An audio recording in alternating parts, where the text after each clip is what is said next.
Marcus, well done. Was that the perfect way to get Sunday out of your system?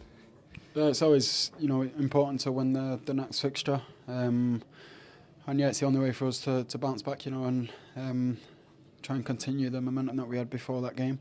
So yeah, I'm pleased that we managed to win the game, and it's put us in a good way in the tie. Obviously, a very fast start. Goal after 6 minutes from yourself. How important was that?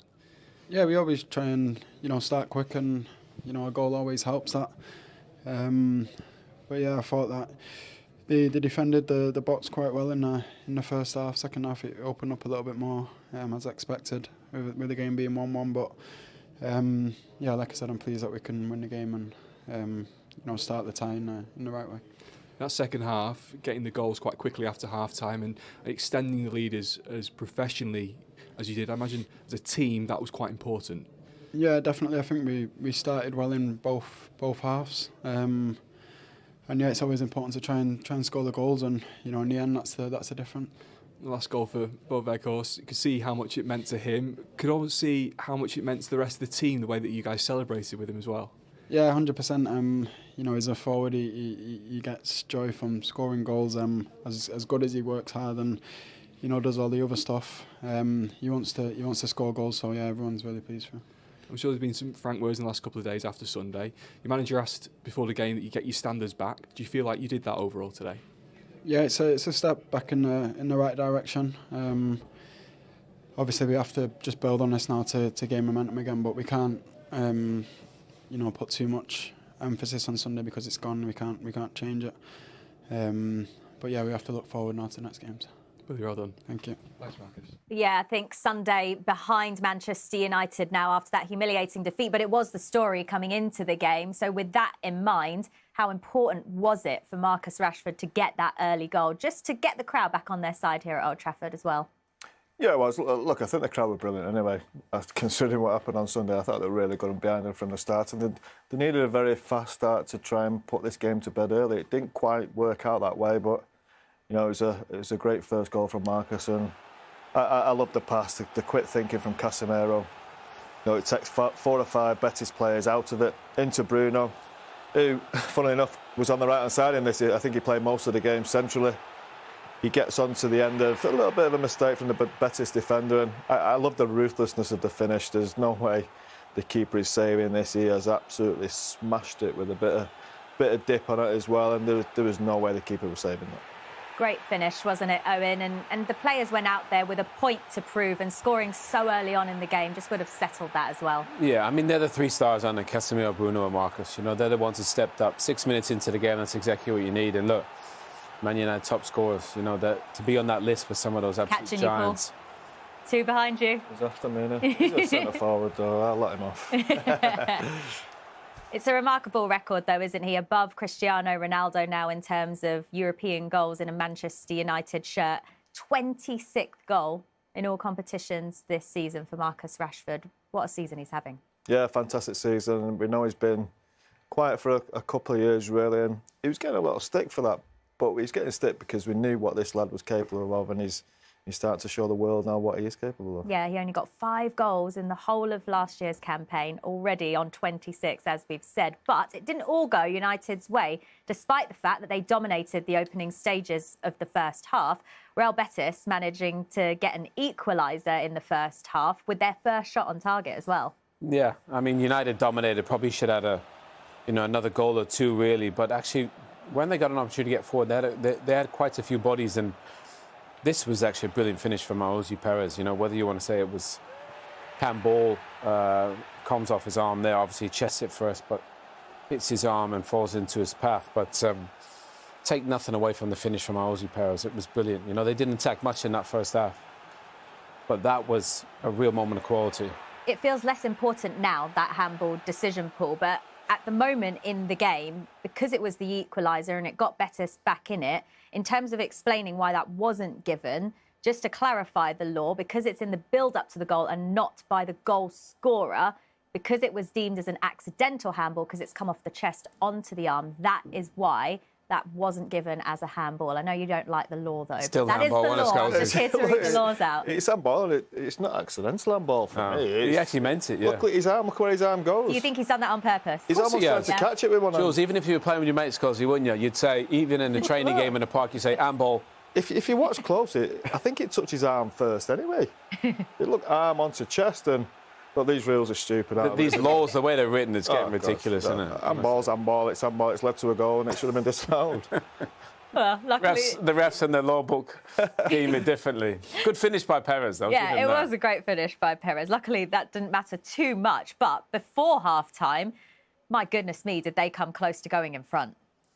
Yeah, just a kind of an awkward moment. Probably Varane overhits it a bit too hard. David keeps it inside his feet, just places. But do you know what? It wasn't a great night for playing out the back anyway, with conditions and stuff. David isn't the best footballer. Let me put it that way. And very strange pass straight to him. And United to get away with this. And as you say at the time, that could have gone to 2-1. It could have been different. But looking at the second half, I think United would have stepped up a gear anyway. And I think they've still been comfortable in this time. Yeah, because they slightly lost their way at the end of the first half. Was it even more impressive that they came out second half and got those goals nice and early just to kind of put the game to bed, really? Yeah, I think Ten Hag probably would have had a go at them and said, look, we should have had a couple more goals in that first half. And obviously they could have taken the lead with the little mistake that United had. But I thought second half they were brilliant. All the attacking players created opportunities. Even the players that came off from the bench, Palestri and Sancho. But Bruno Fernandes was at the heart of everything good Man United did today. Antony, obviously, we've seen him moments against Barcelona. He pops up, but this is all created from Bruno Fernandes. How about this for a little chop? Whoop. Once he's in there... You loved the build-up to this goal, honestly, Bruno had a 2-minute spell where he was absolutely unplayable. Every touch was perfect. And Antony, I don't know how he keeps allowing himself to get onto his left foot, because when he comes inside, we saw it against Barcelona, we've seen it so many times this season. He finds a way, and that is a brilliant finish from him. It really is.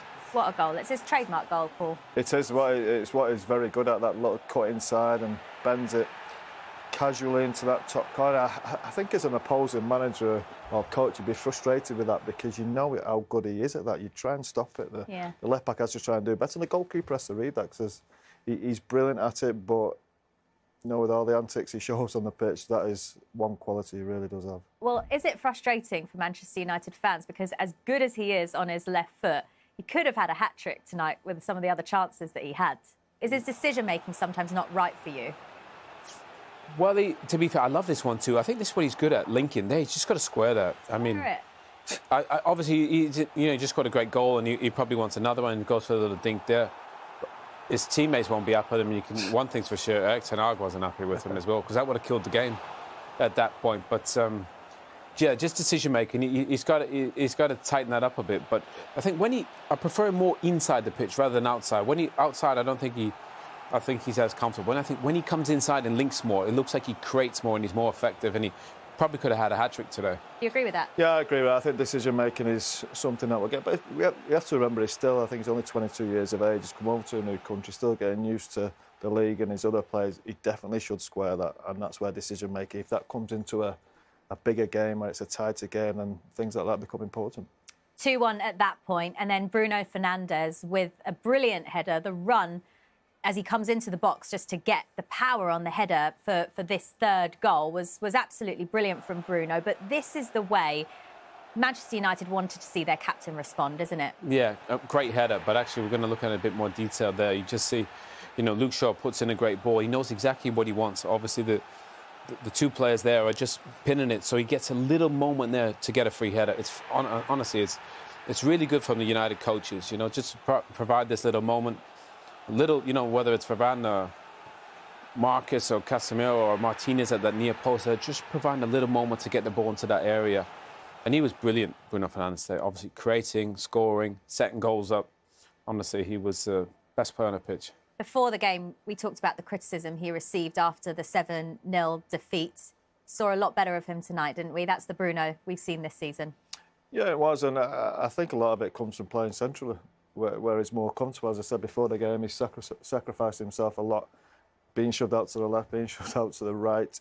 He was brilliant today in that central midfield role. He probably played a little bit deeper than Fred did, really, and tried to control the game, and thought he was sensational. As I said, good composure, and that's what you expect from a Manchester midfield player and a captain. There's none of them antics. There was one slight incident that we may have a look at that was probably out of character a little bit, and he possibly got away with us. Well, you know what? I think Robbie Savage described it perfectly on the commentary.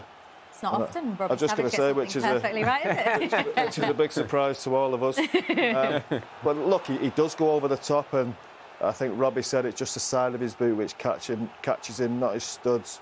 But it was a stupid thing to do because the game was comfortable, and he has got slightly lucky. He's gone right over the top of the ball into his shin. But as Robbie said, it was just the side of his boot and not his... Yeah, it's not a red. It's not a red. It's a yellow. But I think, obviously, if what happened, they probably had the team meeting where they showed them not tracking back and not tackling. So you've got it in your head. You think, right, I'm going to go press, I'm going to go tackle. And they did that today. But it's never been a red, though. Do you think it's just the passion? He wanted to show that out there after what happened at the weekend, and it just kind of went a little bit far on that one? It was just a bit stupid, really. There was no need for it. I think they were up in the game at the time. I'm not quite sure whether it was 3 or 4-1. It was a little bit of a risk and a gamble that he didn't really need. Good does Palestri do, by the way? I was just going to say, he's made a case for himself tonight. Palestri looked really quick down that right-hand side. I think he started to end the game for Uruguay in the World Cup, so he's been patient. It was his first involvement in the game as well, wasn't it? Literally came on for a minute, didn't he? Straight to him, and he goes right round the houses there, still beats him for pace, and the big man pops up with a goal. You could see how happy people were for him. He does do a lot of very hard work and a lot of work that probably goes unseen a bit, but you can see the other players around him appreciating him. Look at that. So happy to score for Man United at Old Trafford, which can tell you is a brilliant feeling. That was right in front of us here, wasn't it, Owen? Right at the corner flag. Yeah, that's, look, 2 goals in 15 if you send it forward, but the thing is, the team's playing well, actually. And I think since he's come, he started every game, So obviously Marcus is getting a lot of the headlines of Bruno Fernandes and Antony, but he's putting a shift in for the boys, making runs for them, setting things up. But you could tell he was delighted that he got on the score sheet as well. And you talked about Palestri's involvement in that goal. He completely created the opportunity out of nothing when you're probably expecting him to probably pass it backwards at that point. Why haven't we seen more of him? I don't know. I was amazed, actually, how quick he was. A lot of the guys, you see Jayden and Antony, they like to dribble and slow down and come inside. He doesn't want any of that. He's just getting on the outside, old school, just sprinting past people. And it was good to see because I think when he does that, I think the centre-forwards know when the ball's going to come, where a lot of the other wingers, they take a lot of touches.